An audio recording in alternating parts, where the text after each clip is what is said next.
இன்னைக்கு தான் வாங்கிட்டு வந்தேன் இந்த தொடப்போம். அதுக்குள்ள வாங்கிட்டு வந்தோடனே கொட்டிடுச்சு. இது எடுத்து சொருவி நம்ம பெருக்கத்துக்காட்டியா உன்னை எத்தனை போட்டோமோ. நான் புலம்பின உக்கான அது ஒன்றும் இல்லைப்பா.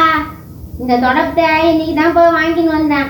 அதுக்குள்ள பாரு தொடப்பெல்லாம் கொட்டிக்கினே இருக்குது. நான் ஒன்று ஒன்றும் கொட்டுறதும் எடுத்து சொருவத்தும் பெருக்கத்தமா இருக்கிறேன். வாங்கின்னு வந்து ஒரு நாள் தான் ஆகுது. ஒரு ஆயா காலில் தொடப்பம் எடுத்துன்னு வந்தது. பூந்தொடப்பம் ஒரே ஒரு கட்டி 25 ரூபா சொல்லிச்சு. ஏதாவது காசு கொடுத்து வாங்கினியா? அந்த ஆயாவை 1008 கேள்வி கேட்டேன். பூந்தொடப்பம் கொட்டிடுமா, கையில் பிடிச்சி ஒழுங்காக பெருக்க முடியுமா, முல்லா இருக்குன்ட்டு அந்த ஆயாவை படுத்தி ஏற்றிட்டேன்.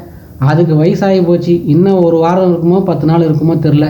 நீ பேசின பேச்சுக்கு அது இன்றைக்கே போயிடுற மாதிரி பேசி விட்டேன். இல்லை அந்த ஆயாவை குறை சொல்லிட்டு மளிகை கடையில் போய் வாங்கினேன் தொடப்பம். எவ்வளோ இது ரேட்டு? 150 ரூபா சொல்லி 140 ரூபாய்க்கு வாங்கிட்டு வந்தேன். 140 ரூபாய்க்கு பேரமே பேசாமல் அவன் சொன்ன ரேட்டுக்கு வாங்கிட்டு வந்துட்டேன். ஆனால் ஆயாவுக்கு 25 ரூபா கொடுத்ததுக்கு உனக்கு ரொம்ப கஷ்டமாக போச்சு. 1008 பேச்சு. கடைசியில் ஒரு நாள் கூட ஆவலை இப்போ பிடிங்கி வச்சுக்கின்னு மயில் தோகையை விட்ற மாதிரி ஒவ்வொன்றும் கைட்டு அது போட்டுனுக்குது. நீ பாட்டுன்னு நொந்து நூலாகின்னு வெந்து வேலாகின்னு பேசினுக்கிற. நாட்டில் உன்ன மாரி தான் கஷ்டப்பட்டு யாராவது கிராமத்துக்காரங்க ஒரு பொருளை விற்க வந்தால் அவங்ககிட்ட 1008 நோனா விட்டு கதையை பேச வேண்டியது. அதே காஸ்ட்லியான கடைக்கு போகிறது, சூப்பர் மார்க்கெட் அப்படின்னு பேர்.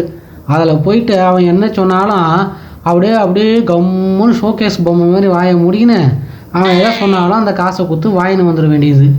நல்ல பொருளா, இது ரொம்ப நாள் தங்குமா, இது வீட்டுக்கு வந்து உகந்ததா, இதெல்லாம் பார்க்கறதே கிடையாது.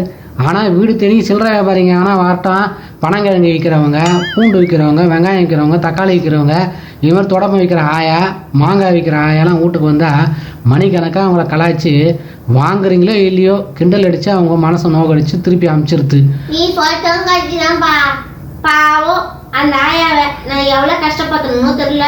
நீ சொல்ல அந்த ஆயாவை நான் கஷ்டப்பட்டதுக்கு நினச்சி எனக்கே அழு வரா மாதிரி இருக்குதுப்பா. நான் ஏதோ தப்பு பண்ணுறேன்னு தெரியல. பாவம் அந்த ஆயா. இதெல்லாம் இப்படிதான். நான் மட்டும் இல்லைப்பா, எல்லாரும் இப்படிதான்ப்பா பேசுறாங்க. நான் மட்டுமே பேசுறேன், என்னை மட்டும் குறை சொல்றேன்.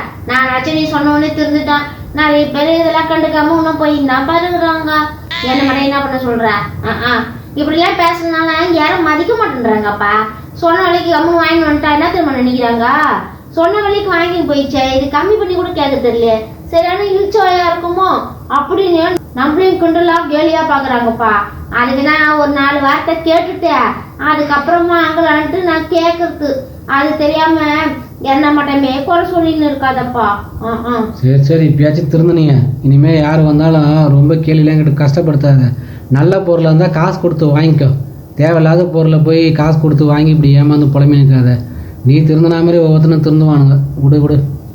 சரிப்பா, இனிமே நான் பேசி என்ன ஆக போகுது? நம்ம பண்ண தப்புக்கு நம்ம வாய முடியும் தான் போறோம்.